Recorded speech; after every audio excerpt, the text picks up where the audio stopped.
Welcome to the Sega Nerdcast, episode 73. The Sega Nerdcast is the most popular Sega-related podcast that records every Sunday at 3:08 p.m. Eastern Standard Time. Number one podcast that records on Sunday at 3 o'clock in the world. I'm Chris, the editor of Sega Nerds, and with me this week we have Graham Cookson. Hello. And the magnificent Kopke. Thank you. Hello, how's everyone doing? It's been a long time, and I'm really happy to be here again. It's been a long time, yeah. Kopke. Why has it been so long? Because I've been really very busy. Last time you guys invited me, I was covering the concert of Crush 40 in Mexico, which I wasn't able to be here. Then I had a lot of work to do. Then I had some compromises that I had to attend, and I have been doing a lot of work, so I wasn't able to be here at all. But I'm really happy to be here again and excited to be sharing this week's news. Oh, awesome. Before we get started in the show, we do have some rather sad news that we want to let everyone know about. We just learned a little bit ago that Ralph Baer, who's known as the father of video games, passed away last night in his home. He was 92 years old, and if you're not familiar with Ralph Baer, he basically created the technology that was ended up being the Magnavox Odyssey. I think he also created the light gun technology that many of us have used for years, and Graham also discovered that he was the inventor of was it Simon, the little. It's like a color matching game thing. It's big in the 70s. Yeah. It wasn't just him. He was like him and a group of people. But yeah, he's acknowledged for helping creating that game. And yeah, and for those who don't know, the Magnavox is technically the very first home console ever made, and they had the first light gun. That he helped create. So it's pretty much a pioneer in the industry, and we wouldn't be where we are today, I guess, without him. So yeah, pretty sad news. Although 92 years old, good innings, I'd say. So, he had a good run. Yeah. He had a good run. So, I learned that he was also in the U.S. Army. Spent some time in the Army during World War II. So he was actually stationed in Pretty London. old. Graham. Wow, in London. Good man. Pretty amazing. So. Yeah. Thank you for your contributions, Mr. Baer, and our thoughts and wishes are with his family right now. Let's move on. I don't think there's any really eloquent way to move on from that, but let's talk about what we've been doing this week, and we'll get on with the news because there is quite a bit of awesome news this week. Guys, I don't know if you heard, but there was something called the PlayStation Experience that happened this past week. Did you guys watch any of that? Yeah, I was following it live. Nice. I knew about it, but I didn't watch any of it. I never watch these conferences and stuff. I'm just never into it. But yeah. I love it. I can't get enough of it now. But for the longest time, we didn't know if Sega was actually going to make it there because they were not on the official public list of companies that were going to be there. We did know Atlas was going to be there and presenting some games, but Sega really wasn't there. And I think they sent out a list before the show opened to certain media outlets. So some people knew that Sega was going to be there. But obviously Sega, the big news was Sega announcing Yakuza 5, and we're going to get into that in a little bit. But I want to talk about just some other games that I saw during the event that really stood out to me and I thought was kind of funny. The first up I want to talk about was, it was great. Square came out, and I can't remember his name. He was a Japanese developer with Square. He came out and they started showing a highlight reel of Final Fantasy VII. And of course, everyone has been wanting an HD remake of Final Fantasy VII forever. And to see the excitement on the showgoers' faces, because the camera would pan and show the crowd, you could see everyone freaking out. Myself, I was like, oh my god, is this actually going to happen? And as the excitement grew to almost a fever pitch in the room, And this guy, who I forget his name, he could barely speak English. It was really, really broken. It was hard to understand anything he was saying. And essentially, he completely deflated the room when he said that it was essentially going to be the PC port of Final Fantasy VII. They're going to port it to the PS4. So no big HD upgrades, nothing. I've never seen so much, like, so many people get so excited about the possibility of a game and then have it come crashing down, and just like the excitement just gets sucked out of the room quicker than that. There were two numbers at that conference regarding that. The first one was for the Super Street Fighter Ultra. That everybody was expecting Street Fighter 5 on that time, and the guy trolled them out, saying Super Street Fighter, Ultra Street Fighter 4 for the PS4, and he said exclusive, and everybody was, but this game is already in PC, so everybody got bummed. And then when they finally announced the Street Fighter 5, everybody got excited again. So it was kind of funny to see all the deception, and they actually booed. They say that in English, like everybody goes boo. Yeah, when yeah. They do that. Yeah. So I thought that was hilarious. It was really funny. A couple other games. Can I just clarify something? Sorry, Final Fantasy VII. You can get that on PlayStation Network, can't you?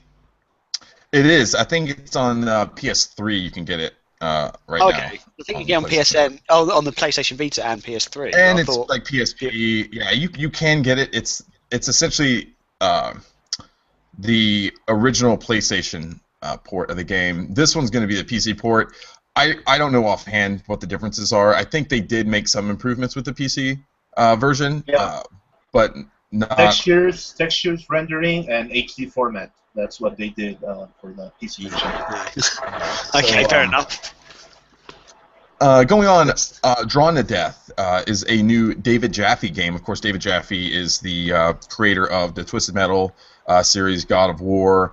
So he's been with Sony for a long time. He's creating a new PS4 exclusive called Drawn to Death. And what's cool about it, essentially the graphical style, it's designed to make it look like it's the sketchings of like a high school student, like just drawing stuff in a notebook. And it's really cool the way it's all looked out. So there's not a lot of color in the game because it's mainly just drawn with like a blue or black pen.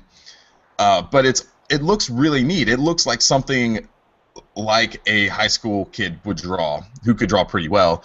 But it's like it's an online team-based like shooter.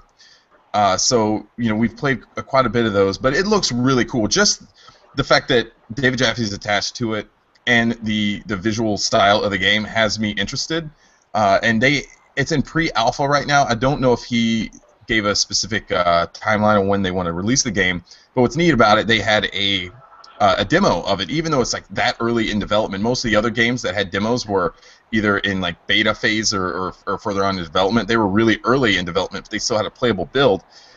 And what's neat about it is he said that after people would go through the game, they were going to have like focus groups right there that.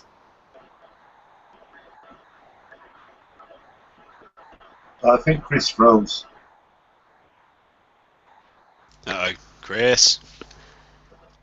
God damn it. Now there he is. Chris, are you there? Out. Chris? Oh man, can you back? I'm back. You're sort of there, but not. It's gonna get. Can you guys hear me now? Yes. Yeah, it's back. All right. My internet's apparently sucking. But anyway, Drawn to Death looked really good. Until Dawn is a game I didn't really know a lot about going into this, but it looks similar to Heavy Rain. So if you know kind of the Quantic Dream style games, you'll kind of know what you're kind of getting into with this. It's not made by them. It's made by a different developer. But it looked really good. There was basically a woman in like a towel who's running away from this guy in this really scary-looking mask, and you got to make decisions through like while you're running to do things, whether you like pick up an object and throw it at him or just turn around and run, and it just looked really atmospheric. and I really love the Heavy Rain style of games. I know some people don't typically think that they're a traditional video game or whatnot, but I like them. I really like the writing and stuff in those games, and this game does look similar to that, and so I'm interested in that. They also showed some more footage of No Man's Sky. I don't know if you guys remember that one, but it looks so good. They basically showed them like launching a ship and flying throughout space, and then going just to a random planet.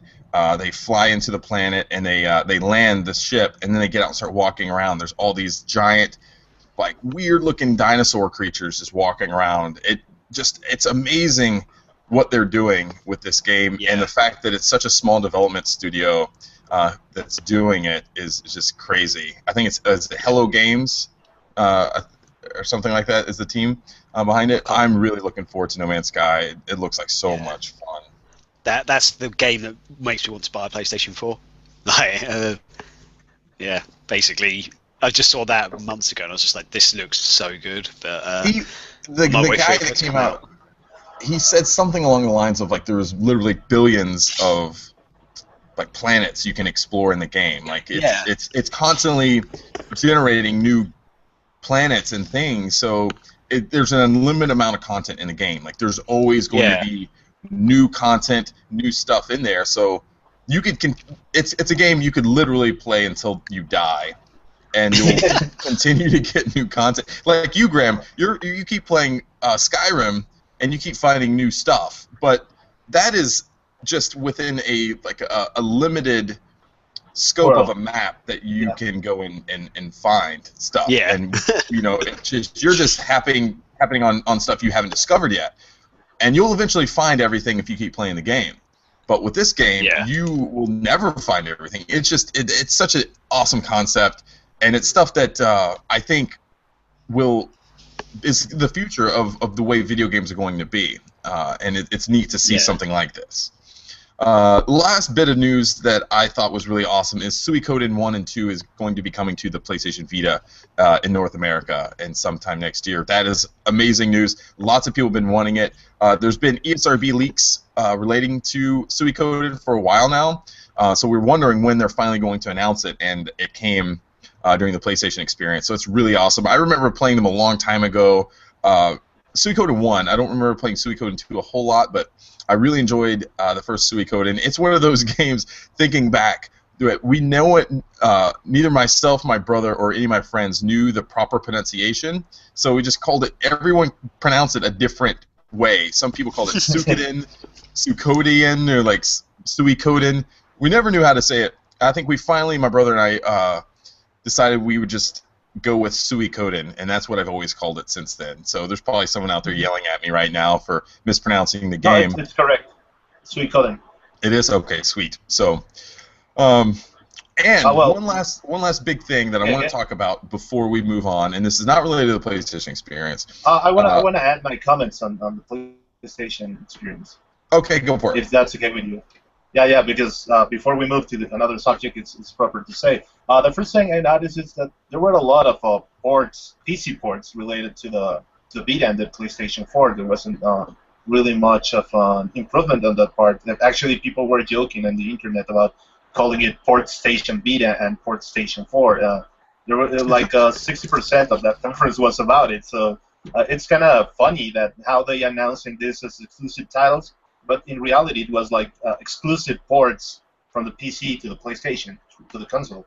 I would rather call it exclusive console ports rather than exclusives for the... Yeah, there were a lot, like Bastion, for instance, that's one that's been out on like PC Knight and other consoles for a while now. But the ones... sorry, okay. Go ahead. I was just going to say, Bastion is an amazing game, so I'm really happy to have that one come.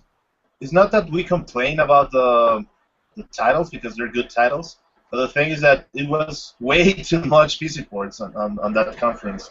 And the titles that really got me excited about was Street Fighter V, which I was like really amazed by how it looks, and the new systems that they added, like kind of the things that Dead or Alive do, and Tekken, and which is BlazBlue does, that you kick the player up on the screen, and then you destroy a little bit of the stage and unlock another part of the stage, which is really, really cool. I really like to see that. Oh, on the so Street they're Fighter. gonna do that. That's a first for Yeah. Street Fighter. Yeah.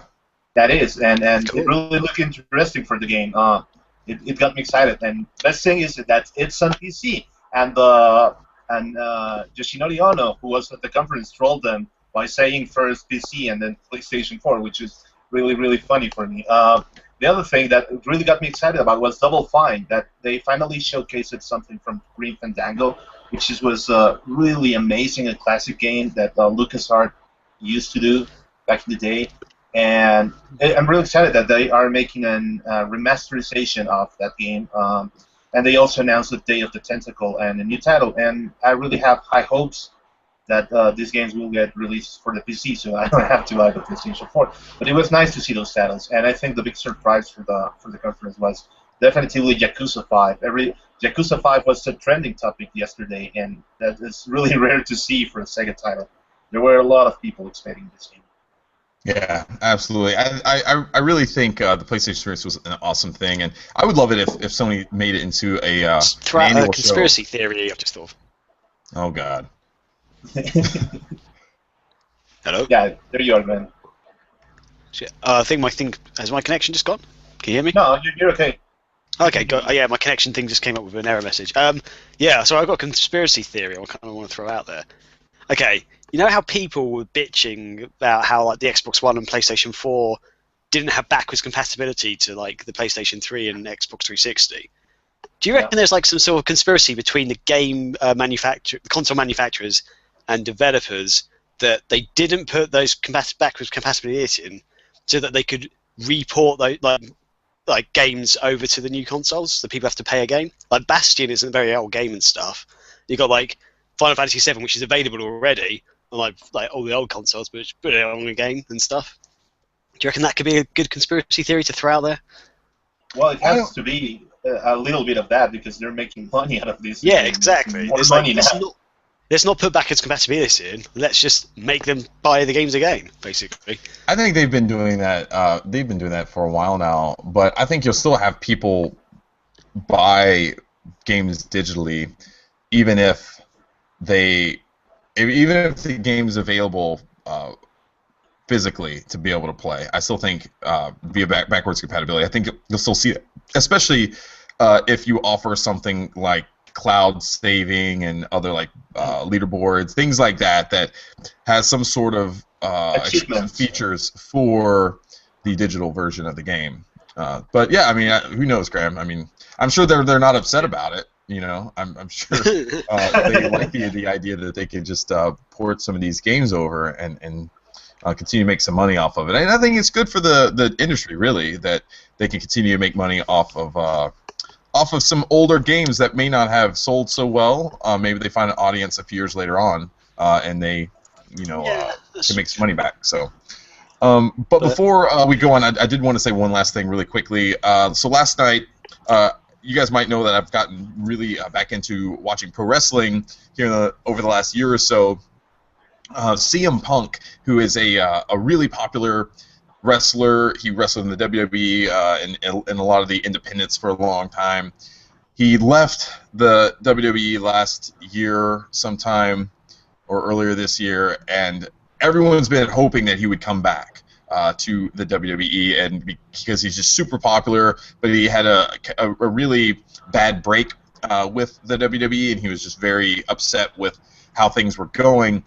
Over the past week, he released a couple podcasts that were super popular, where he finally, for the first time, came out and spoke of like the reasons why he left WWE, and that in turn caused Vince McMahon, who is the chairman and CEO of WWE, to have a podcast with Stone Cold Steve Austin to rebuke some of the things that CM Punk said. But anyway, last night there was a UFC event, which is the Ultimate Fighting Championship. It's mixed martial arts, which is real fighting compared to pro wrestling, which is kind of fake fighting. CM Punk was there, and at the event he announced that he signed a multi-fight deal with the UFC. So he is going to go from pro wrestling into UFC. He's never had a fight before, a pro fight before in mixed martial arts, but he's been training Brazilian Jiu-Jitsu for a while. But it's just awesome to see CM Punk try something like this. I'm really excited to see what he does. It's really, really exciting. I love the guy. I hope that he comes in and does something good. Brock Lesnar was an NCAA Division I champion in wrestling in college, and he made the transition from pro wrestling to mixed martial arts, and he ended up being the UFC heavyweight champion for a while. So he had some success, and there's been a few other ones. Bobby Lashley, even David Batista has had an MMA match before. So he's not the first, but it's going to be interesting to see what he does. So I just want to throw that out there. Awesome to see CM Punk back in some form. So that's what I've been up to. Took a long time. Yeah. Yeah. Awesome. Don't worry about it. Cool. Shall I quickly go? Yeah. Okay. Right. I'll try and be really quick. It's own experience, so that's over with. Yeah. Do you want to hear about my love life situation thing? I don't know if I told you about, Chris. I always want to hear about your love life, Graham. Okay, good. Settle down.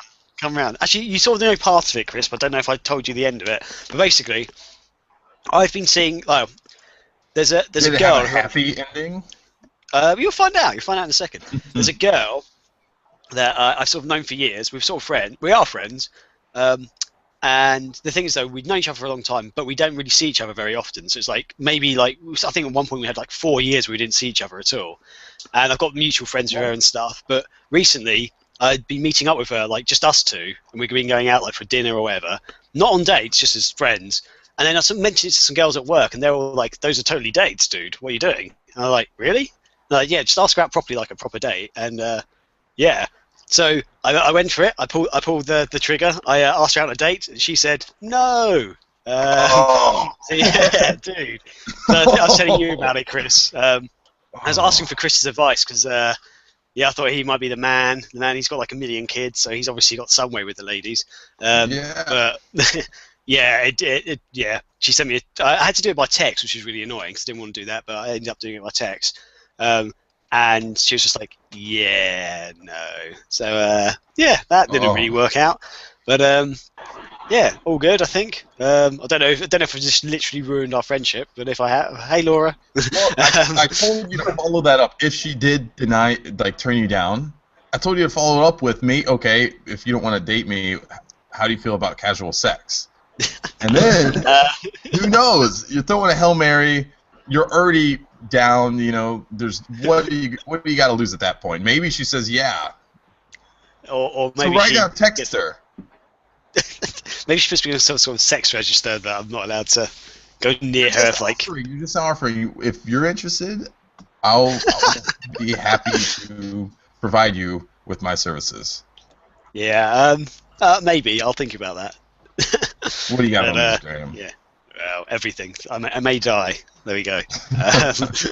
Tell her tell her that. Tell her you're dying, and maybe she'll just. I'm dying. Fancy a quickie? Okay. Yeah. And then date you for a while. And then after that, you go like, "Oh, miracle! You cured me." Yeah. Yes.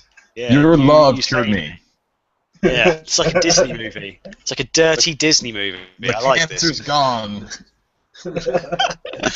Oh man, oh dear. Also, another thing that happened this week at work, I got into an argument with a girl about God of War. We just took off a conversation about Xboxes and gaming basically in general. And she's got an Xbox. She's quite new to the company, so this is the first conversation I had with her about gaming. I was like, "Oh, you got an Xbox? Awesome!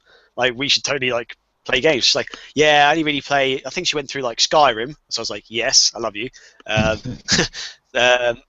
And she went through a couple of other games. Then she mentioned God of War, and I was like, "Oh, well, on the PlayStation?" She's like, "No, on the Xbox." I was like, "God of War's not on the Xbox?" Yeah, She's like, "Yeah, it is. I own it. I've got all 3 or something." And I was just like, "What? What are you talking about?" She's like, "Yeah, God of War is available on Xbox." I was like, "No, this can't." I was like, "Have I just literally missed this whole thing?" And she went online and found she googled God of War Xbox, and if you do that, a load of like chats come up about God of War on the Xbox, and then if you go to images, there's loads of box art of God of War on the Xbox, like Xbox original and Xbox 360. And I was like, those have got to be photoshopped. She's like, no, dude, this is the box art that I've got. This is what I got at home. I was like, this is ridiculous. And I went onto like Wikipedia and stuff, and Wikipedia categorically states it's owned by Sony, it's developed by Sony, it's only been on these PlayStation consoles. So it's just like, it's saying here that it's not available on Xbox. She's like, well, I've got it. And we got into an argument about it in the middle of the office. Just like, I was like, you're wrong. And she's like, how can I be wrong? I own the game. I'm like, no, you're wrong. It's not available on the Xbox. So I was sitting there though for the office, like just getting madder and madder at this girl. And then I was like, but maybe I've just gone crazy. Maybe it is available, and I just didn't know about it. She was so adamant, and she's a really feisty girl, and she gets really argumentative, and like I ended up backing down, going whatever, basically. But yeah, bloody hell. I've got to try and get her to bring this mythical game in, and if it is available on the Xbox, well, bloody hell. Oh yeah, I went on to Amazon. I'll tell you what, this is what you do. This will guarantee you that you can get a date. When you go into work tomorrow, tell her, bring in the game, and if I am right, you have to be my girlfriend. And if I'm wrong, I will buy you a PlayStation 4. And we know that she's wrong. We believe she's right. She's very adamant about it. If she's that adamant and knows that she has God of War on the Xbox, she's going to agree to it. And so obviously we know she's going to be wrong. So there you go. You get a girlfriend out of this. Okay, I like your plan. This is perfect. This is a perfect plan. There are two issues with this plan. Great plan. I love your thinking. One, she's got a boyfriend. That does not matter. She has to break up with her boyfriend. That's part of the deal. Two, I'm not even remotely attracted to her. I don't that want to doesn't go matter out either, Graham. You don't have a girlfriend. We need to get you a girlfriend. At this point, Graham, you are on the verge of spinster status, and we have to fix that. Looks, personality, sexual drive, none of that matters. It's just the fact that we need to get you a girlfriend at this point. It would be nice, actually. It would be quite nice, I have to admit. But, someone to share yeah, we'll see how with. that goes. That'd be nice. Someone to cozy up to. That could be a Someone dude, to to be honest, let's face it. A litter of children? Oh, God, no. No, let's not do that. I don't want to end up like you, Chris. You've got too many kids. If I want a kid, I'll just go to you and steal one of yours. Day, though. That's the difference. True, but I can play games on my own every day. That's what a guy really wants. Yeah. Oh my god. Okay. Let's move on. Yeah. Why don't we get into the news desk? Let's do that. Seriously. Graham, Yeah. that's Sorry, it's you. me, isn't it? Whoa! I've literally The news forgotten desk. what I do on the show. The news desk. Okay. We'll start off with new releases, and this one is very exciting. Chris actually messaged me on Twitter about this when it came out. So yeah, I was blown away when I saw this. I'm trying to find it now. Sorry, it's on my phone. I credit the Sega PC port campaign for this. Oh yeah. Okay. Sonic Dash. Okay, I've actually just tiled it to the front of my phone. You can't really see it probably, but yeah, Sonic Dash is now available on Windows Phone. Yes, you beautiful, beautiful people. Release so now, of the year. Yes, it's like how long has it been out for? Like 2 years on the iPhone or something? I don't even know anymore. But I own it on my iPhone. I paid for it on my iPhone when you had to pay money for it. I bought it, and now I've got it for free on the Windows Phone. So yeah, very happy. I played it a little bit. I still don't like these endless runner games, but Sonic Dash is the best one I've played. It's actually fun. And I like the fact you got these weird. The reason why I think it's fun is it makes sense when you factor in like the Sonic's gameplay. Like it makes sense that he's kind of in an endless runner. So that's Yeah, kind of. Yeah. What do you mean, kind of? It does. There's so many games. There's when all the Sonic video games, even on the Genesis, go back into that third-person perspective where he's running on the little half pipe. That is it's almost just like Sonic Dash. It's so the special close to stage of Sonic 2. Yeah. Yeah, okay. The thing I don't like about endless runners Agree is with they're me, endless. damn you. Yes, you're right, sir. I'm sorry. I'm sorry, sir. Yeah. Okay. Moving on. Um, another release is as an add-on for Alien Isolation, which is Trauma, which is basically you yeah, you enter. Is it you're in survivor mode or something on the game? It is survivor mode, and what's funny, I ended up buying this and playing. It was about $8, which is what all the add-on packs are for the game, and it's really hard. This is the first survivor mode that I played, and man, I realized because I've also been going back and playing through the campaign some more. I am not good at this game because I'm really bad about using my items, whether they're like the little noisemakers or other things to distract the alien to get to where I need to go. I keep dying. I haven't been able to finish one of these levels yet. There's 3 different stages that you can play. It's really tough and challenging, and I like it. It's a lot of fun. It's so exhilarating and just stressful knowing that the alien is walking around. You can see it. You pull up that little beacon, you can see he's coming around, and you've got to hurry up because you have a timer that's counting down also for you to get all these objectives during the level, and so you've got to hurry up and find everything while trying to beat the timer, but you also have this alien and the working Joes around that are trying to kill you as well. It's great. It's a lot of fun. I think I really like it. Awesome. Yeah, I still haven't really played much of the main game because it scares me too much. The game was already hard. Now it's not. Yeah. I have been going back and cried. What's funny is I think I've seen the alien only maybe one time outside of cutscenes when the alien actually comes out no matter what. I think I've only seen it maybe once, and it was only briefly, and I haven't seen it since. Now where I'm at in the game, the working Joes are the biggest threat, so I have to do that. Oh, yeah. And what's crazy is they will follow you. They will keep following you really far. Whereas most games, if you alert someone that's looking for you, they'll only follow you a short distance before they turn around and kind of move on and go back to their thing.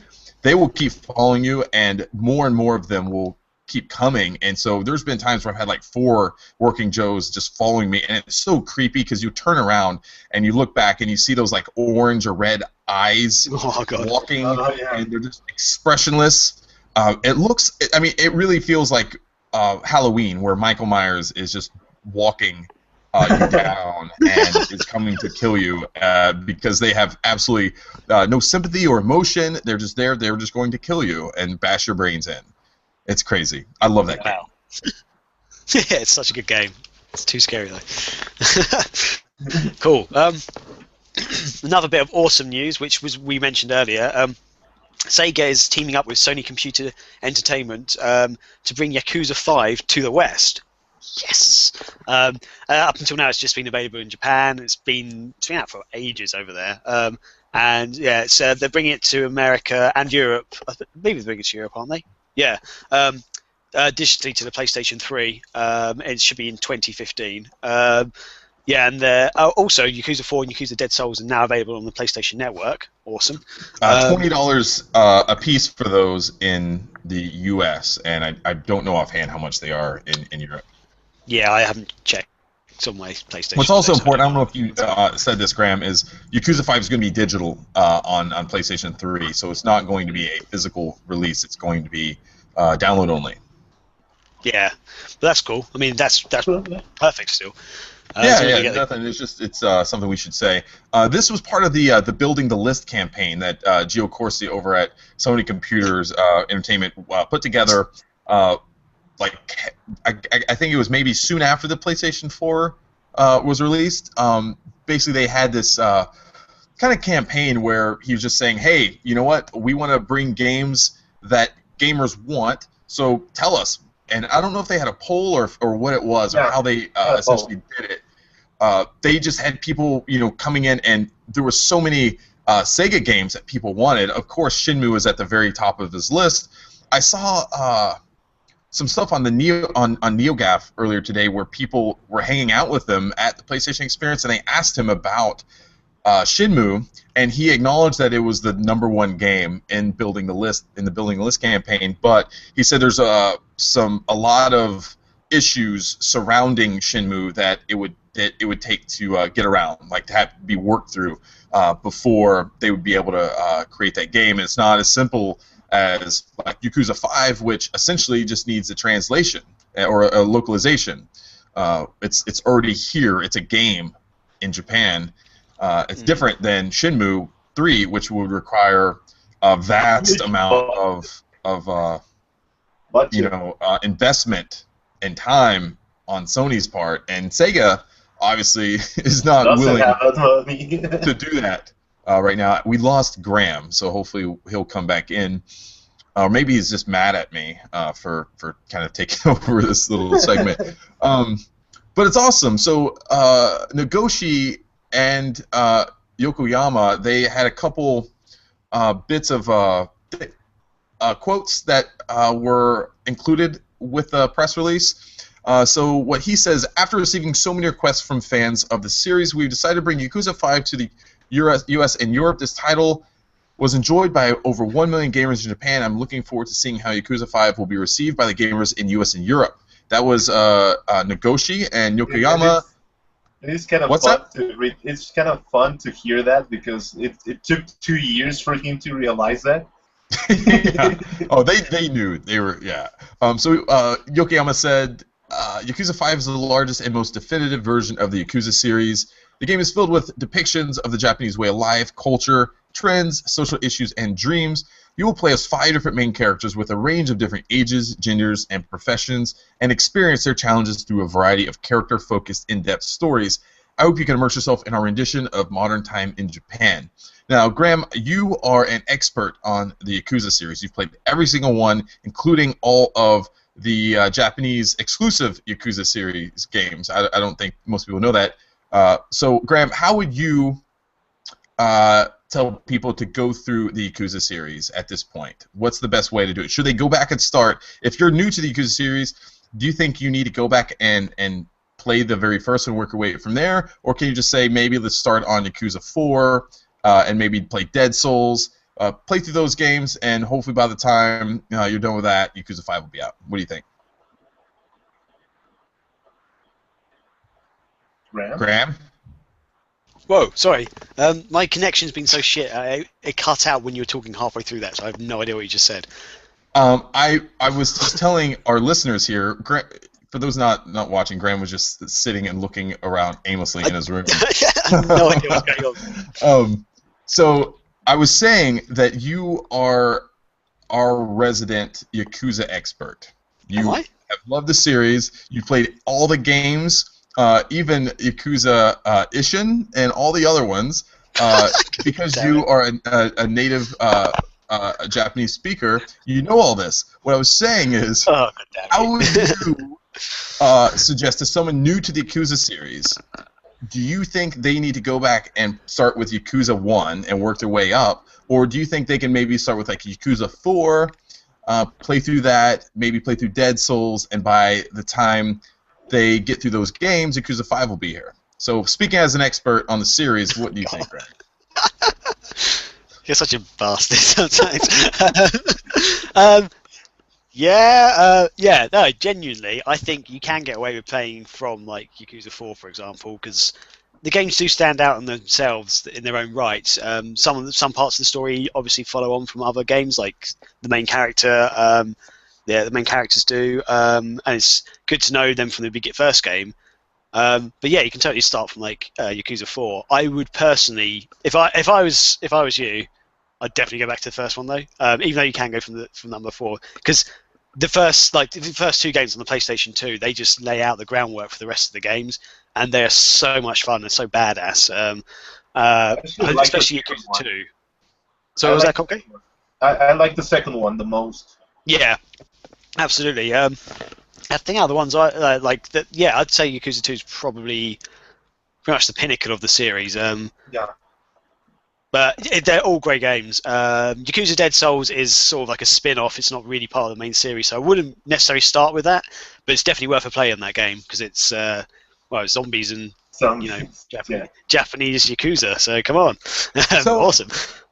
Okay, so we got Yakuza 1 and 2 in the States on the PlayStation 2, right? Yeah. Yeah. And then you actually got the first 3 ones. What's that? You actually have the 3 first ones. So that's what I was going to ask. Yakuza 3, did that also come out on the PS2 here in the States? No, so PS3. PlayStation 3. PS3. PS3 was Yakuza 3. Yeah. PS3 was Yakuza 3. So we had Yakuza. Okay, so we have Yakuza 3, Yakuza 4, Yakuza Dead Souls, and now Yakuza 5 on the PS3, right? Yep. So we essentially have the whole series before. That's what I was going to say. Zero and Ishii.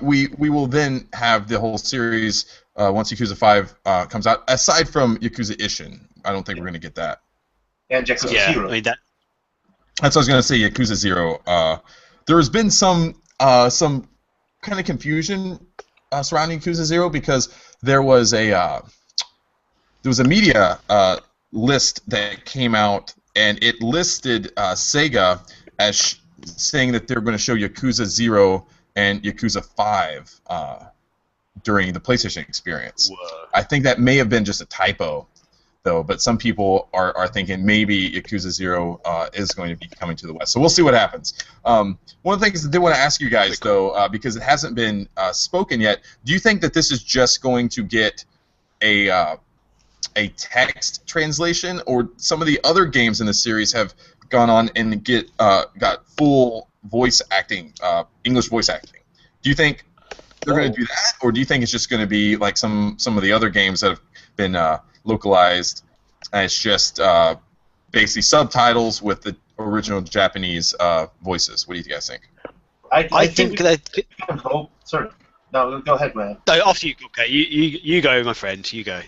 Okay. Go for it. I think they're going to invest in the voice acting because they asked Sony for the help on this. Like, this is a co-effort between Sega and Sony. It's not like your regular Sega text translation that they're saying. So, because it's really clear on the press release that they're saying that Sega and Sony are working together on bringing this title. So it means publishing, and I think we're getting the best part of the audience. And it would be nice if they do that. So I'm thinking the opposite. I'm thinking, say Sony is helping Sega bring this across, but I'm thinking it's literally just going to be text translation. I think they're going to try and do it almost as cheaply as possible, but still make it quality. So, because they're releasing it digitally, which is to begin with, that is the cheapest method of getting it out there. But I think they're probably just more likely to go for text translation. I could be wrong, and I hope I am, because I think it would be better if it does have the English as well. Personally, I prefer my games to be Japanese language with English text, but I know there's a lot of Western gamers who would prefer to have the English language, the voice acting. So it'd be good if they do the whole thing. Especially since those titles have almost really cheesy subbing on yeah.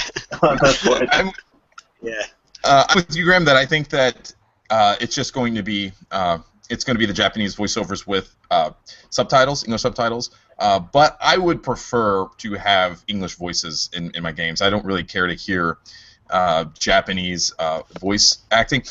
It's okay. I think it would be fine in this game because they're Japanese characters. What I don't really like are when the characters in the video games are clearly white people speaking Japanese. That just is kind of weird to me. You have a white blonde girl speaking Japanese. It looks just kind of strange to me. Wow. Well, the thing is that it is intended for those characters to have certain voices or certain intonations, so it's really nice to hear them on their original audio. So I think it's fine. I'm with Ram on that one. Cool. Let's keep moving, Graham. I have a quick question. Oh, whoa! Regarding the Yakuza series. Whoa, wait up. The thing is, does Yakuza 1, 2, and 3 are already on the PlayStation Network, or is there a way for people to get them? Otherwise, I think the only way you can get those are to buy the physical copy. I don't think those are on there. They're not on the PlayStation Network. Yeah, I'm not sure.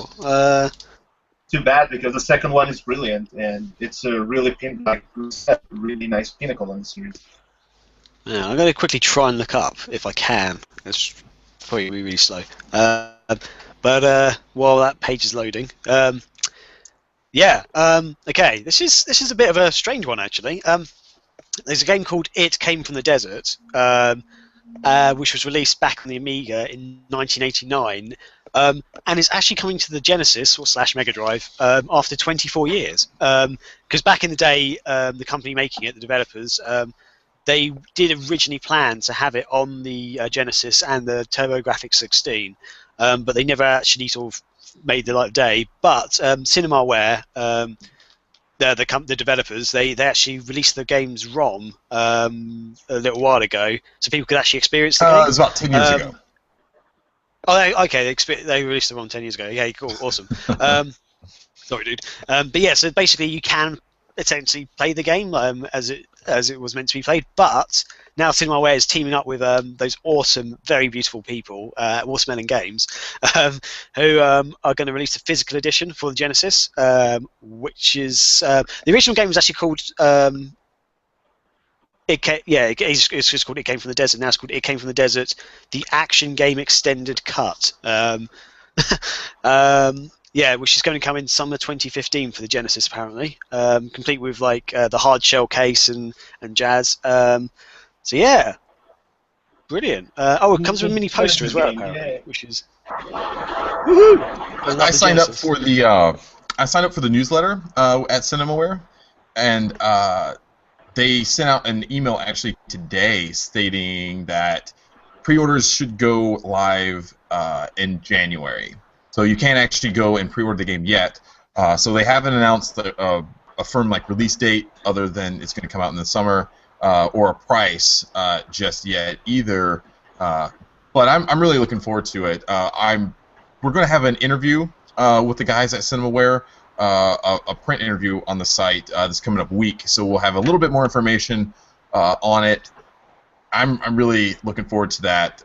CinemaWare also has a current Kickstarter campaign that they have going for Rocket Ranger Returns, which is kind of a follow-up to Rocket Ranger, is a game they released quite a long time ago on the Amiga. So if you are interested in going out and checking that out, go to Kickstarter and search for Rocket Ranger Returns, and we'll have a little bit of information on that as well in our interview with them. So now we're going to get into some Japanese Sega news that's going to be related to just the games that are over there in Japan. And we'll run through these kind of quickly. So Phantasy Star Nova, as Graham, I think last week we talked about that it was released in Japan. It was so we got the sales numbers for Phantasy Star Nova, and it seemed to do really, really well.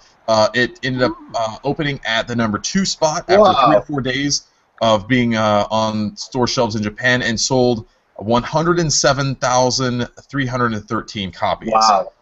Which is huge. That is awesome, yeah. Especially for a PlayStation Vita title.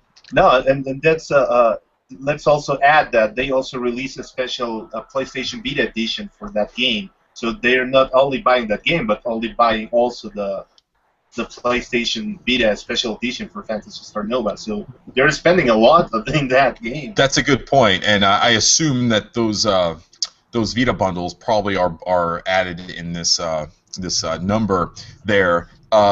Going on with the sales charts with Sega and Atlas, Etrian Odyssey 2: Untold: The Night of Fafnir on the 3DS came in 3rd place, so right after Phantasy Star Nova. It sold nearly 60,000 copies, so about half or so of Phantasy Star Nova. So that's good news for Sega. I mean, they've got the 2nd and 3rd. And this game is also selling a lot there, so Sega is really doing awesome in Japan. Fighting Climax, yeah, that's still selling really well. Unfortunately, Hero Bank 2 also released last week. It didn't do very well. It sold about 8,000 copies. Famitsu was reporting it sold actually about 7,150 copies. Either way, that's bad because the original Hero Bank, in its first week of release, sold 15,000 copies in March of last year, and that was considered kind of a big failure, even though it was a new IP that was releasing. I know Sega did a lot of promotional events leading up to the release of Hero Bank, which they had the anime, they had a lot of different events with the figure out there. I think Yoshi was also attached to that game as well, too, right? Yeah, it also has an arcade. I mean, it had a really interesting new proposals for gamers out there. It combined the action from the 3DS with the arcade, and you have like also a card game, which also allows you to unlock certain characters and has a lot of Sega references. But it's really, really sad to see an IP that's proposing a lot sinking as Hero Bank does. I actually like better the first idea for the story rather than the second one. The second one is not that good because I've been watching the anime series so far, which translates the story from the games to the cartoon, and the second season is not that good as it was the first one. Yeah, I've fallen off watching the anime for a while. I got like through episode 8 or 9 or so of the first season, and just haven't gone back and really watched too much of it. But I would like to do it. So I want to ask you guys really quickly before we move on, what do you think these numbers mean? Because with Sega, it's so hard to kind of tell with Sega because they're so unpredictable. Phantasy Star Nova sold really, really well, and I think it's probably going to continue to sell fairly well and be a pretty good success in Japan. Hero Bank 2 is another failure. So do you think Sega will look at the success of Phantasy Star Nova and say, hey, maybe we bring this over to the United States because we're obviously not going to port Phantasy Star Online 2 over.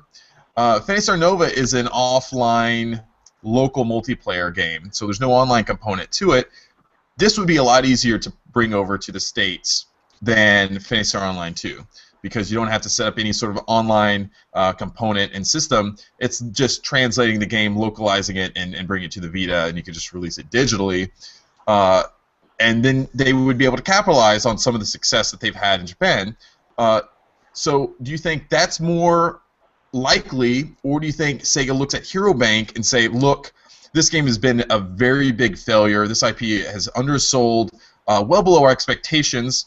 What if we translate it, get it localized, release it in the States, and possibly try to recoup some of the investment that we put in there? Maybe Hero Bank, like Hatsune Miku, catches an audience there and sells, really well, and we can, make some money, and maybe Hero Bank could become a franchise that can be successful in the United States. So what I want to know from you guys, which is more likely, Phantasy Star Nova comes to the United States or Hero Bank 2 comes to the West? Well, it's really tricky, like you said, because Hero Bank didn't sell that well on the first weeks, but actually catch up after the anime was released. And the arcade is doing well, so it's kind of tricky how the numbers are figuring on the sales for Hero Bank. What I'm going to say is also that it has also a different niche, and it also wasn't that well launched at its initial release date because it competed with bigger IPs like Pokemon or Yokai Watch, which are bigger titles for kids there. So it actually rescued a lot of figures that they weren't expecting to do that well. And actually the merchandise is doing well, so it's kind of tricky to know if it really was kind of a failure. Like Sonic Boom, for example, like the Wii U title didn't sell that well, but the cartoon is doing well, and the licensing is doing well, so it's kind of tricky to know if they're losing that much of money. But I don't think we're getting Hero Bank here because of the low figure sales, and like you said before, it's a very Japanese oriented cartoon and oriented IP. Like, has a lot of strong Japanese economy references and a lot of Sega of Japan cameos that people might not get here. And as for Phantasy Star Nova, I don't think we're getting this either. We have been 3 years without any Phantasy Star title, not even the remakes on the old Phantasy Star titles that were on the Sega Ages that they got. We don't. we don't have a Phantasy Star Online 2 yet, and I don't think we'll be getting Phantasy Star Nova because I don't know. It's complicated. I don't know what kind of decision is a big influence on bringing that one or not. It's been too long. If we were be getting that one, they would have announced something related to it, or even the PlayStation experience, because it's a strong PlayStation Vita title, and the Vita is lacking of titles here. But it would have been big if they announced it, but I don't think it's coming, at least in 2 or 3 years or 4 years, like it's happened with PSO2.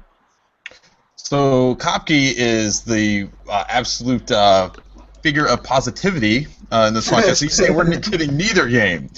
Graham, what do you think's more likely? Quickly before I think Sega hates the West, and we're not going to get either. So yeah, wow. There you go. Yeah, there you go. A lot of these Japanese games, they just really, unless it's made in America or Europe, we're getting very few Japanese made games at the moment. So yeah, I think it's going to stay in Japan basically. I'd like it. I'd like them both to come over here, but no, I don't think it will do. Especially Phantasy Star Nova. Kopke, can you run through the rest of these rather quickly? Yeah, sure. Can you support me with the visuals that are on the links? Okay, it's gonna take a minute. But... Yeah, sure. The first news bit about this is that Takara Tomy, which is the owner of the Transformers IP, released it a couple of months ago, the Mega Drive Megatron, which was a really cool toy that they got related to the Sega Genesis, and people were really excited about this one. So they decided to release another version of that toy, which is the Sega Genesis Megatron. And there are going to be only 1,000 units of this figure, but sadly, it's only going to be able to purchase in Japan, despite being a console, an American version of the console. So that's pretty weird and pretty sad, and very, very limited toy. And that's the ultimate chance people are gonna get to get that figure, because the Mega Drive Megatron was a limited version and it's already sold out. There's no way to get it. So sorry guys, that was your last chance to get that figure, which is really, really amazing. The next news is that Sega Japan launched a new air guitar rhythm game called Chunidum, which it's made by the My team, that also made this kind of laundry machine arcades that's called My, which is a rhythm game that you like move yourself with the song. And this one is an air guitar that combines two words, that is Chuniyo, and the other one is a rhythm. And Chuniyo is really big boobs. Yeah, they got this anime thing, because Chuniyo is eighth grade syndrome in Japan, which is people that are like in high school still believe that there are 8th graders and have this imagination that is translated into reality. It's like a psychological disease that people that ain't growing up. So this is combining that kind of joke with a rhythm game, because you got these characters are mystic heroes, and well, it's launched already, and it looks like it will have a really killer and awesome soundtrack, because it's made by the My team. And the last piece of news related to Japan here this week is that the International 3D Advanced Video Association Group of Japan awarded Sega for the 3D Classics project. So 3D Classics producers Yosuke Inari and Hori Naoki received the award for Sega. And this is really amazing because it's like the 7th award this project is getting. And we're getting the second batch finally the next year. We don't know the release date for the second batch here, but it will be soon. Awesome. I'm thinking I wouldn't be surprised if it's January. We start getting them in January. They did announce that we're going to get one a month. So okay. We'll get the first one, and then it'll be like a monthly release after that. So cool. There we go. That is the Japanese news. Now we want to get into our question of the week, and basically what that is going to be, it's now that Sega's ported Valkyria Chronicles to the PC and announced Yakuza 5 is getting localized in the West, what do you want Sega to do next? And we asked that question on Twitter, and we got a huge response. Yeah. Obviously, and I knew this was going to happen. We got quite a bit of Shenmue votes, whether it was Shenmue 3 or it was Shenmue 1 and 2 HD. I kind of lumped those all together. There was about 7 people that came back and said that. Surprisingly, we got a lot of Phantasy Star Online 2 / Nova requests. We also got a couple that wanted a traditional Phantasy Star RPG back in like the old days. That'd be cool. That would be really cool. Take it back to the original RPG, no, not really the PSO style of things. And some of the other games that people said were Puyo Puyo Tetris, Burning Rangers HD, which that would be pretty cool. Yes. Fighting Climax, they want that over here, which I think Kopke is what you said. Hero Bank 1 and 2, someone wants Skies Arcadia to be ported on Steam, to get a PC one, which would be great. Panzer Dragoon Saga and Virtua Fighter 6. So, guys, how do you answer this question? Graham, we're going to let you go first. What do we want them to bring across? What do you want Sega to do next? I mean, it seems like Sega is for what they're being really customer friendly here in the past few months or so. I mean, they're listening. It seems like to their audience, and they're porting Valkyria Chronicles over. Yakuza 5 is coming, which possibly has more to do with Sony than Sega, but it's coming. What do you want them to do next? Well, I don't know if I should go with the answer I wrote down on the outline, because that could be wrong. Don't know if you've seen that, but I don't know. Actually, no, I will read it out. Stop making shit games.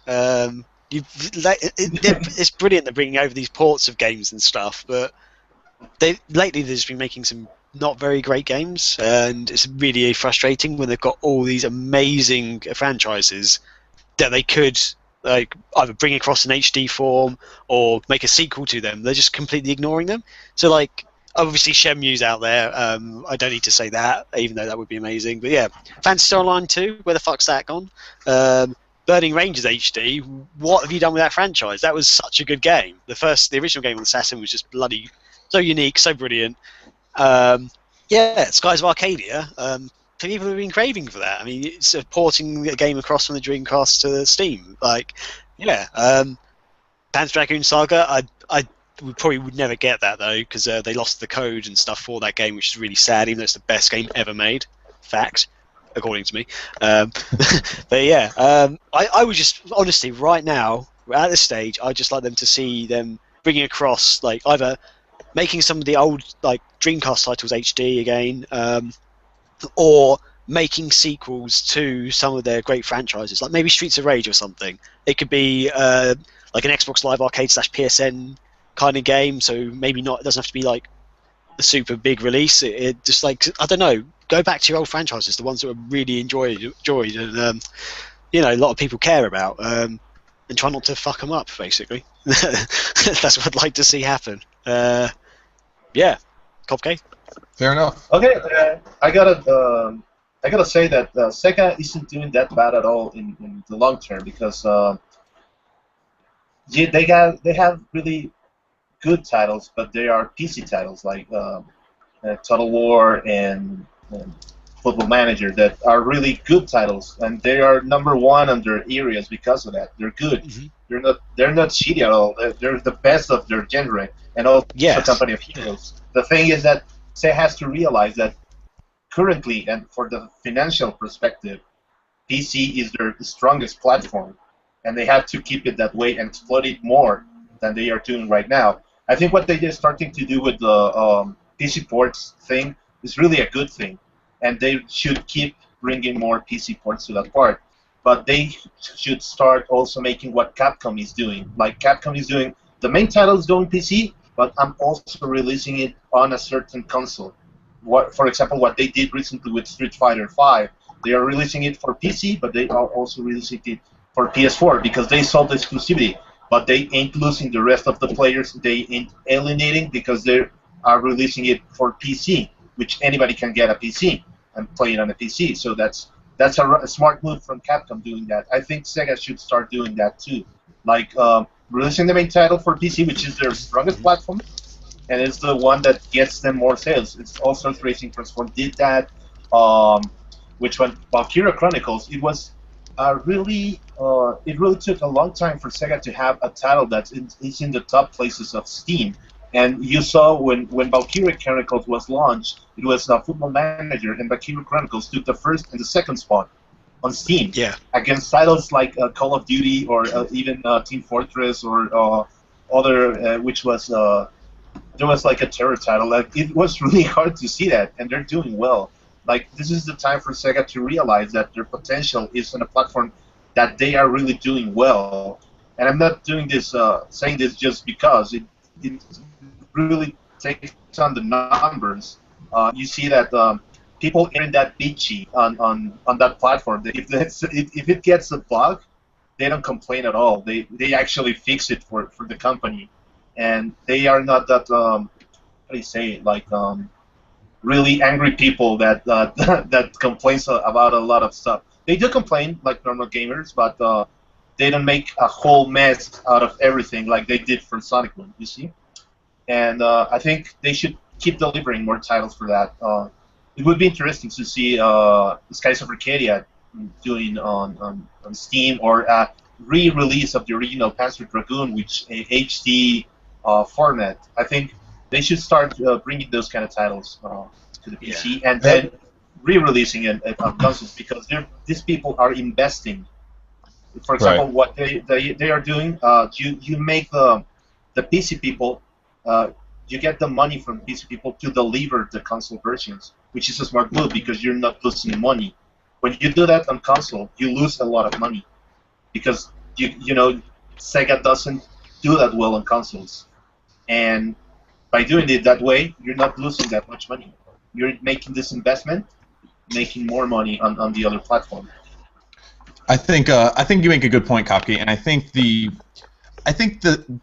the success of Valkyria Chronicles when they ported it to the PC, I think it's probably opened some eyes at Sega, and I think they now, if they didn't before, realize the value and importance of porting some of these franchises over to the PC and what it can mean. So I think you're going to see some more of that, and I think Sega's going to continue that they've had and some of that direction they've been going for. And I would like that. If I want to throw a game out that like everyone else has kind of been doing, that I would like to see maybe come over to the PC. Me personally, I would like to see Condemned 2 come out, maybe an HD version of that, because you can't go and play Condemned 2 online anymore because the servers, fairly certain, have been taken down. At least on the Xbox 360 version. I'm pretty sure they've also been for the PS3 version as well. So a portion of that game is basically unplayable today. I would love to see it come over to Steam. That would be great. Long term with Sega, I think it would be great to see them maybe create either maybe a division within the company or something along those lines, that they would essentially have a renewed focus on arcade-style games, because really that's what brought so many people to Sega originally, and I think there is an audience for those style of games again, whereas for a while people got away from wanting arcade-style games and wanting more feature-rich games, RPGs, things like that. I think Sega can kind of go back to that, and maybe they make them like a budget line of games where they sell them at maybe like $30 or something like that. They revisit some of these old arcade-style franchises that they have, and they can basically make new games or just HD versions of some of these older games, re-release them on PC, on consoles, on handhelds, and I think that would be great. So long term, I would like to see Sega have a renewed focus on arcade-style games. I think that would be awesome. Yeah. So you know what they should do just also? very quick. Oh, sorry. Okay, sorry, dude. I just thought this. Literally, as you're saying that, Chris, I just thought of this. Like, I would love this. I'd love to see a return to Sega Sports, like bring back the sports franchise they used to make, because they were bloody good. They made some They of have the to go best back sports and games. buy Visual Concepts from Take Well, Two. bloody well 2K. do it, you know, because man, so good. Anyway, sorry, It's funny. Cupcake. On my way home from work every day, I drive by this company, and it's called Visual Concepts Photography. I want to stop by and take a photo of the sign every single time, but I see it. I drove by the first time. I was like, Visual Concepts? What? It was funny. So, But You know, Visual what I Concepts think doesn't they should- own Sega Sports. They own the 2K games, didn't they? But it wasn't Sega Sports specifically, was it? oh no, like the Sega Sports line. No, I mean Sega. I'm sure still retains the trademark for those. where But are they? when you're talking about the 2K line, I'm fairly certain Yeah. Visual Concepts and now Take Two or 2K owns Yeah. those. Yeah. What I think they should Anyway. try to is also to invest in a couple of new IPs, because we always expect them to deliver certain Japan games, but there is not easy that negotiation, and they actually take a lot of years to deliver here. So I think they should start investing in new IPs. For example, selling Sumo or trusted developers they have to deliver some new things that they can rely on, because there would be like Sega of America IPs instead of the Japanese ones that are really hard to get here. So, for example, I heard that Sumo was really eager to deliver a fighting game. They were expecting to deliver one for they were trying to pitch Sega a fighting game, but with Sega characters. I think they should abandon the idea of the Sega characters and deliver their own IP with Sega for a fighting game. I think that would be interesting to see. And that way Sega wouldn't be relying on having authorization of these characters to be in the game, and instead delivering their own and making really interesting game on that matter. And I think Sumo is really capable of doing so. So that Maybe would they be a go really back and buy Bizarre Creations, get the team back together again, and say, hey, let's start making some more Metropolis Street Racer up in this bitch. Oh, that would be Yeah. All right. Good So damn that is Bizarre our question Creations. of the week. If we'd like to hear from you guys, though, let us know what you think. What would you like Sega to do next? Whether it's a game that you'd like to see them either localize, bring over here, where it's an old game that was released that you'd like to see ported over to the PC, or just long-term visioning. What would you like to see Sega do long-term? Don't tell us Shenmue, because we all know everyone wants Shenmue. Make it a little bit harder. Think. Don't say Shenmue, no Fantasy Online 2, that kind of stuff. We want some more original ideas out there. So let's get into what we've been playing. I'll start just because I have been waiting all week for this, Graham. I've been playing a lot of Sonic Generations on PC. Yay, best version. I think your reasons for disliking this game are complete shit. Yeah, One why did you one play of that the game? things- That game is really full. One of the reasons Graham dislikes Sonic Generations is because the ability for the old school 2D style Sonic to have homing attacks. But the thing is, that is all subjective to the player and whether you want to add that ability on or not. Yeah. So if you don't want that, you don't have to have that. You can just play the same way that you have played in all the old Sonic games. It doesn't make you have. Yeah. You have, because there are add-on powers that you unlock throughout the game and you can go purchase, and then you go to that Chow house. Yeah, with the Chow you can equip different abilities, whether it's like running faster, or jumping higher, or starting with a boost or anything like that. You can then equip those later on in the game as you unlock and purchase them. So you can still play Sonic Generations in the old school 2D style Sonic without homing attacks. Okay. Well, it's been a while since I played the Xbox version, but I gave up on that for other reasons, I think. But the 3DS one, it makes you have the lock-on attack. It gives it to you after like 2 levels, and then you just have it, and it's bloody annoying. I have not played the 3DS version. I want to, but I haven't played that. So you're sure that you can't turn that feature off in the game? On the 3DS, hold on a second, let's power up my 3DS. I'm going to Google it while we're talking. Come on, work faster, 3DS. What? Since when has the 3DS been a slow system to boot up? The hell? Oh, is my 3DS broken? No, wait. Oh. Nintendo's evil doing. Sonic Generations, open up. Just loading a game. Why isn't my TV working? What the fuck? It's loading. It's loading. Feels like that. Press start. I think I've just broken my TV. Oh, bloody hell. So it looks like... Okay, so I think Dips is the one who did the 3DS version, and you're right, Graham. I think they did both. I think they did add that for the 3DS version, but it's unlockable in the console and PC versions of the game. Okay. So you only now hate the 3DS version? Well, I got bored of the Xbox 360 version as well. I think my Xbox is broken. That's bad.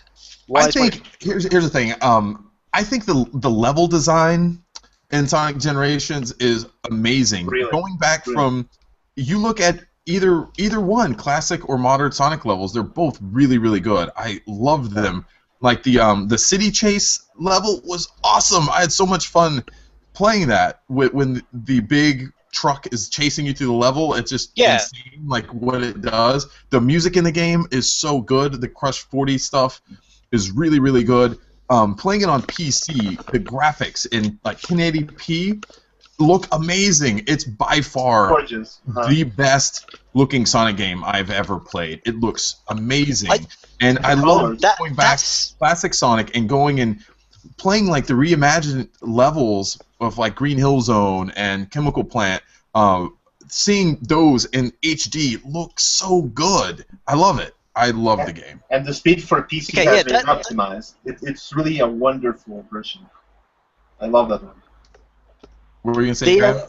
That level, the city escape level, you're right, that level's brilliant. And in the trucks like chasing you and stuff, that's like, oh my god, this is awesome. But yeah, there's other things I didn't like with the game. I didn't like the hub world. That made me, I think that's the thing that made me just get really bored of it. I'm just like, fuck this, I don't really want to be running around this. Because it's not like, okay, Sonic Adventure, for example, we had this awesome world which you can go and explore and stuff. This is more these little areas, like these little, almost like little windows to walk up to and stuff. But you had to like do little puzzles in between and to unlock some of the areas and stuff. I was just getting really bored of it. I don't hate the game. Oh god, got to do it. Sorry. Yeah, I don't hate the game, but I wasn't. Everyone was going how amazing the game was. I just thought it's not as amazing as everyone was making out to be. I do think the game looks amazing, and there are some fun levels. And most of the levels I've played, I did enjoy. But is it my favourite Sonic game? Not by a long shot. Yeah, and I don't like the 3DS version. I actually genuinely don't like the 3DS version. But I genuinely think that one is the best Sonic game in a decade. Whoa, yeah, best in Sonic Colors? Are you tripping?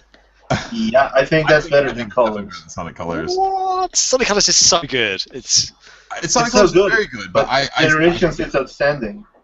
Yeah, I think Sonic Generations hit the perfect middle ground of what like a Sonic game needs to be. I think it has a great blend of like modern style Sonic, what makes a modern style Sonic game great, combined with the classical stuff.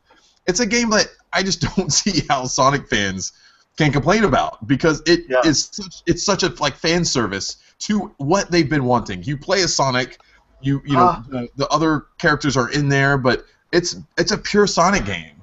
That's a really important point, Chris. That fan service is what makes Sega sell. Like for example, what they did with Transform and Generation, when they throw in a lot of fan service, fans can't complain about those games. Yeah, I think Sega should keep doing that. I think one thing I still do not like about modern Sonic. So, oh, sorry. Hello? Yeah. You can hear me. Is my internet broken? Oh god, you guys keep cutting out every time I speak. Well, we're just not talking anymore. I don't like. To you. No. I mean, you keep going, but like that.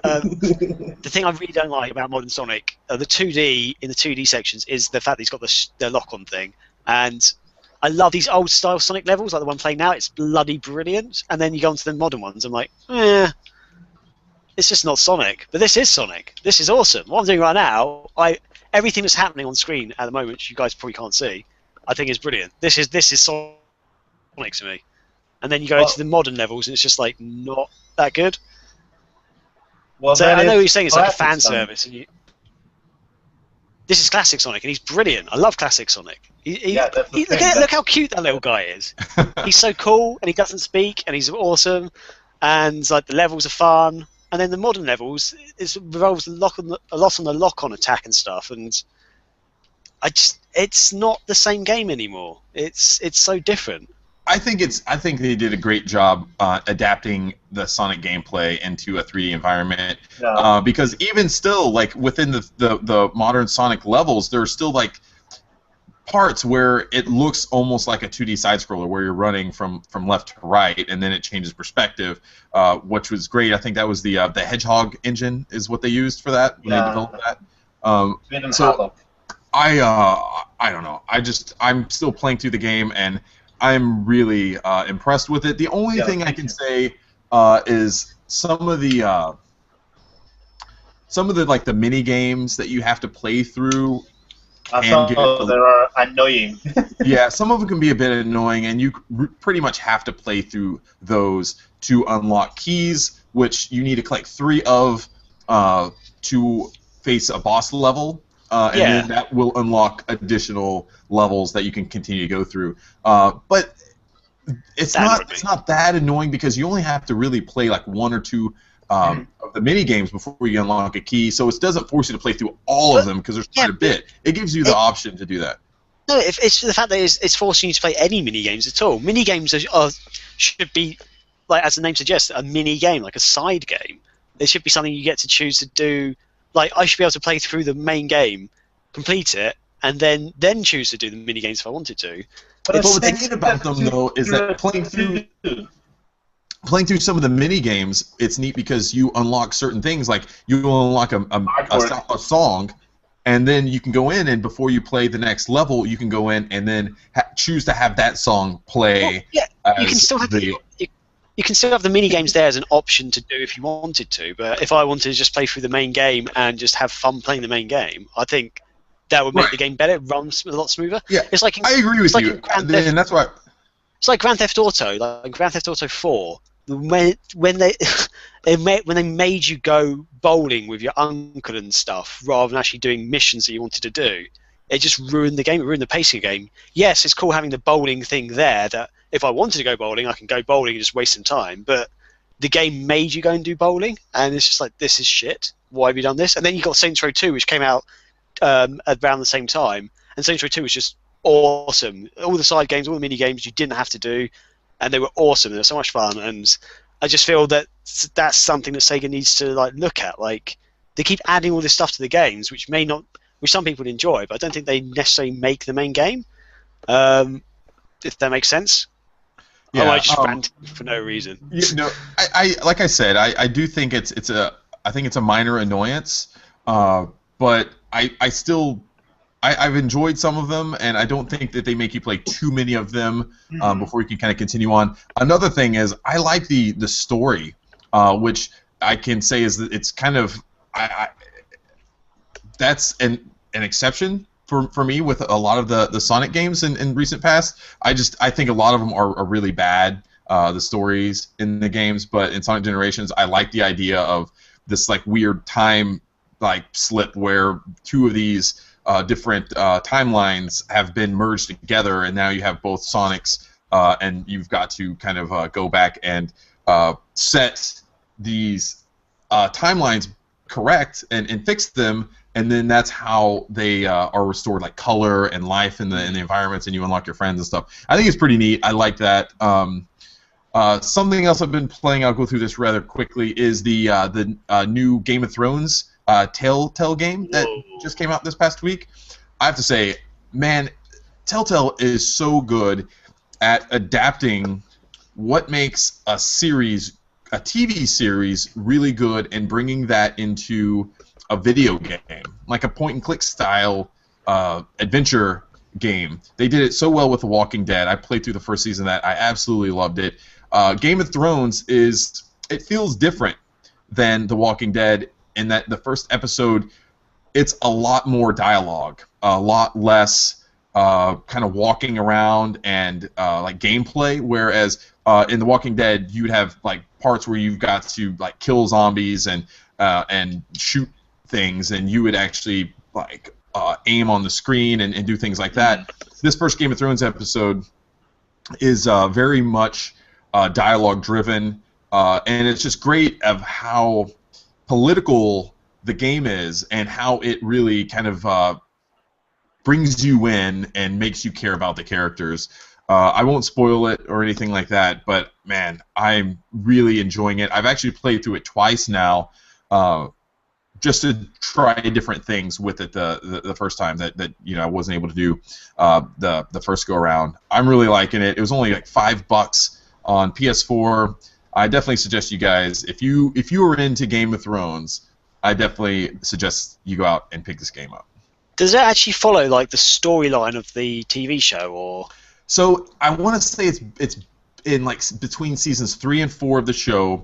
It basically takes place like right when the Red Wedding is happening. So I won't spoil it for those who have, but so it starts with that, and you follow several people within House Forrester, which are bannermen to the Starks in the north, and you kind of go from there. And it's just really neat. I mean, all the main characters of the show, like Cersei, Tyrion, all of them, they're in the show or in the game, and you interact with them. It's really neat. It's just kind of like a side story, but it's amazing how it feels almost like a choose-your-own-adventure episode of the show. It's great, and it really helps kind of tide me over from until Game of Thrones comes back. I think it's great. So Graham and Kopke, go out and play that game. I downloaded the demo. I think we lost Graham. Okay, until Graham comes back. Kopke, what have you been playing? Okay, I have been playing, as I said before, Fighting Climax. Yeah. Which is the saddle, and I love it. It's amazing. It really brought me to tears in the way that that nostalgia when I was playing the Dreamcast and playing Marvel vs. Capcom 2, because it has this kind of spirit of good 2D fighting games. I really love the system they made for this Fighting Climax saddle, and it's so well done. I mean, it was like, oh, Sega's going awesome again with this fan service on this game and this style of combat for this title, which has a lot of fan services for both anime and Sega fans. It has a lot. The one that I also picked up is Puyo Tetris, which I haven't opened yet. Oh, but nice. I will until I finish playing Fighting Climax. The thing is, I haven't been able to play that much, but I made also some pickups for Sega-related stuff. I will do a proper unboxing once all the stuff arrives, because 2 packages are still on its way. But I managed to pick a couple of things like this Segata Sanshiro cup. Oh, that is awesome. Really amazing. I also got a lot of Sega Hard Girl stuff. Like I got another cup of tea. I just realized that Sega Hard Girls is essentially meaning like Sega Hardware Girls. Yeah. I just got that. I'm an idiot. Because I just I think it was like Spectral or something. No, I just thought it was just a weird Japanese name. I didn't question. I've learned not to question reasoning when it comes to like Japan and how they name things. I was like, oh, Sega Hard Girls, and then I just realized, okay, it's Sega Hardware Girls because it's the Dreamcast, the Saturn, and Master System. I'm an idiot. I'll admit that, but it just. My first version came with this, which is a nice folder case, and nice. I also have these things are available on the Japanese Sega Epson store. Like this Sega Hard Girls folders. I'll do a proper unboxing and this stuff for Border Break 5th anniversary. It was only in Japan. I hope that these girls are so sweet in the show and so innocent. I really hope people have not been going and making Sega Hard Girls hentai already. It's Yeah, gonna I really happen. do. Was it Rule 43 or whatever it is? Don't If give it them exists, ideas. someone's gonna make porn of it. Oh. Oh dear. I also managed to pick up certain I clothing could see stuff. someone making like a PlayStation 2 doing something bad to the Dreamcast. That would be. Oh, no. Oh man, do that. I also got like a lot of T-shirts from the Sega App Store, like this Sega Ages. Jeez, Copy. Whoa. Spending so much money on things. And well, I win money, so I got invested properly on stuff. Like this is from Fantasy Zone, like Sega Japan releasing. Oh, that's awesome. A T-shirt collection. They for look that. like flying cheeseburgers. And I'm Yeah. And I also got the typing of the Dead T-shirt, which has the keyboard Awesome. here and the Dreamcast on the back, which is really awesome.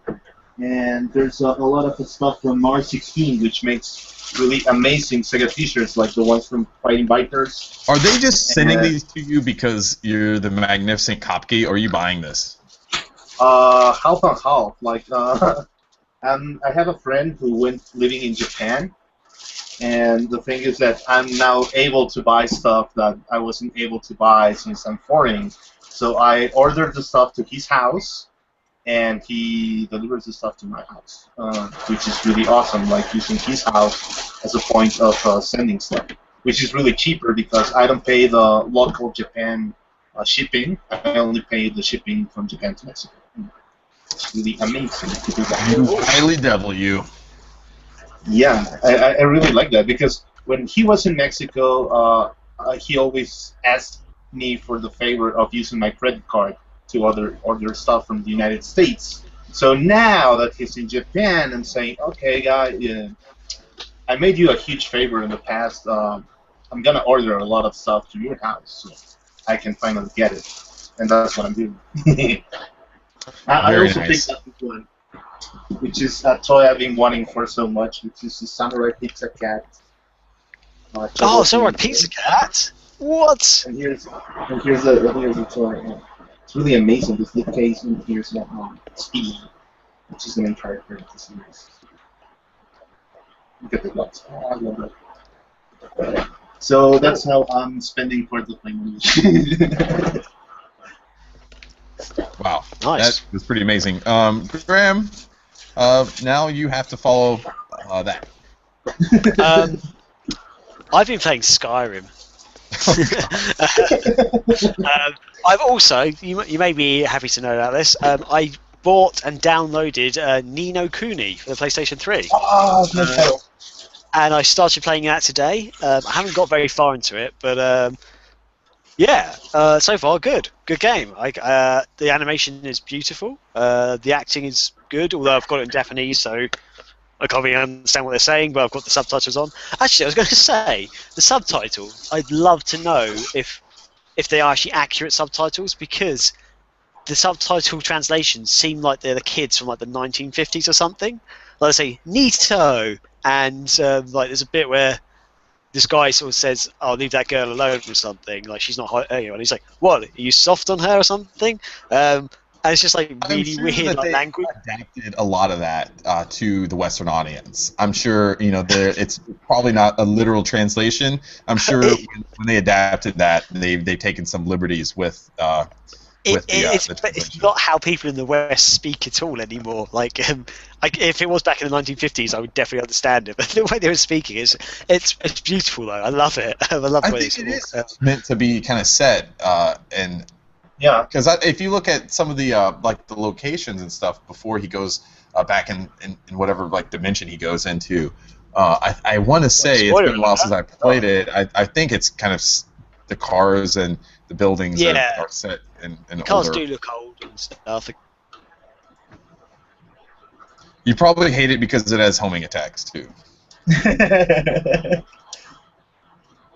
Now any game has homing attacks. Graham hates automatically. And I think Graham may have his internet is bugging out again. Hello? Can you not hear me?